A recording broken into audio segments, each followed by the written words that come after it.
মিস্ত্রির ছবি তো তুলবো একটু পরে, মিস্ত্রির ছবি না দিলে হবে? মিস্ত্রি চেনবে কি করি? দোকানের ছবি টবি ব্যান্ডে তুলে রাখিস না। প্রাইভেট মিস্ত্রি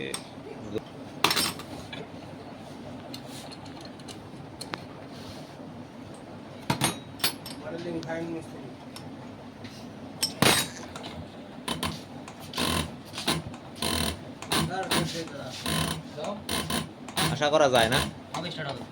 ও ধন্যবাদ।